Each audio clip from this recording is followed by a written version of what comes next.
Islampur high স্কুলে NCC বিভাগের শিক্ষক নেই, ফলে বিভাগটি বন্ধ হতে চলেছে বলে আশঙ্কা করছেন ছাত্ররা। সোমবার বিষয়টি নিয়ে ছাত্ররা স্কুল কর্তৃপক্ষের সঙ্গে কথা বলতে গেলে স্কুল কর্তৃপক্ষ কথা বলতে চাননি বলে অভিযোগ। এরপর স্কুলের প্রধান দরজার সামনে দীর্ঘ সময় বিক্ষোভ দেখায় ছাত্রছাত্রীরা। পরে তারা শহরের মূল সড়ক অবরোধ করে বিক্ষোভ দেখাতে শুরু করে। এতে শহরে ব্যস্ত সময়ে সড়কে তীব্র যানজটের সৃষ্টি হয়।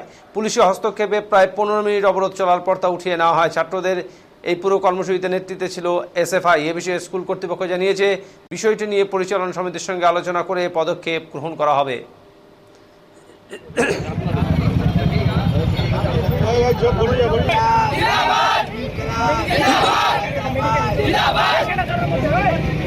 ছাত্ররা গত 2 মাস ধরে পারলে স্যারের কাছে ঘুরে যাচ্ছে, তাদের এনসিসি ইউনিট বন্ধের পথে। কোনো টিচার নেই, কোনো অফিসার নেই যে ওনাদেরকে গাইড করবে।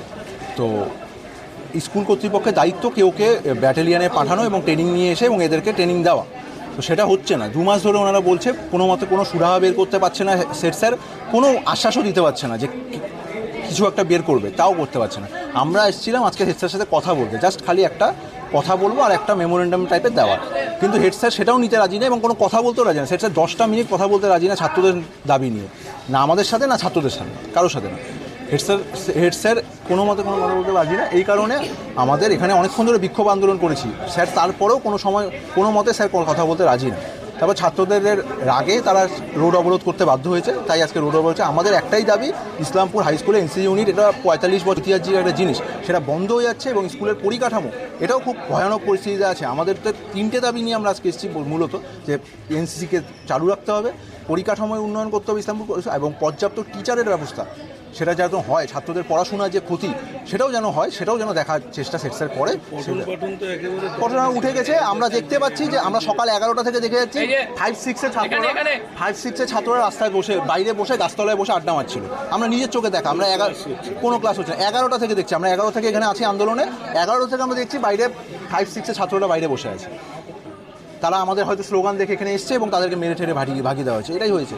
কেন বাইরে বসে আছে আমরা জানি না, আমরা ভিতরে ঢুকতেও পারছি না। সকাল থেকে বাইরে কোনো গেট খুলছে না, গেট বন্ধ করে রাখছে, কোনো কথাও শুনছে। এখানে এসেছিল অফিসে, আমি অফিসে কেন বলছি এখানে দিয়ে চলে যাও, আমার যেদিন সময় হবে আমি কথা বলে নেব। প্রায় 7 মাস ধরে আমাদের স্কুলে এনসিসির কোনো অফিসার নেই। হেডমাস্টার মানে আমাদের ভক্ত স্যার রিটায়ার হওয়ার পর যাকে সিটিও করেছিলেন, তার ডিসেম্বরের 17 কি 16 তারিখে ক্যাম্প ছিল, তিনি আমাদের সিটিওকে বলেননি ক্যাম্পের কথা। সিটিও যখন পরে জানতে পারে, তিনি হেডমাস্টারকে গিয়ে বলেন। হেডমাস্টার সেই বিষয়ে যুক্তি দেন যে তোমাকে এক্সাম চলছে স্কুলে, এখন ছাড়া যাবে না। যার কারণে তিনি প্রায় ফেব্রুয়ারি অবধি সামলেছেন আমাদের স্কুলে, তারপর তিনি রিজাইন দিয়ে দিয়েছেন। রিজাইন দেওয়ার পর প্রায় সে ফেব্রুয়ারি, আজ জুলাইয়ের 29 তারিখ, এতদিন ধরে আমাদের স্কুলে কোনো এনসিসি অফিসার নেই। সেই কারণে এদের এনসিসির সার্টিফিকেটের যে ক্লাস হয়, সে ক্লাস হচ্ছে না, যার কারণে এরা এক্সাম যে দিতে যাবে, সেটা কি এক্সামে গিয়ে কী লিখে আসবে এরা। আমাদের দাবি হচ্ছে হেডমাস্টার কোনো একটি স্কুলের কোনো একটি টিচারকে এনসিসির অফিসার করার জন্য ব্যাটালিয়নে পাঠান, এটাই আমাদের দাবি।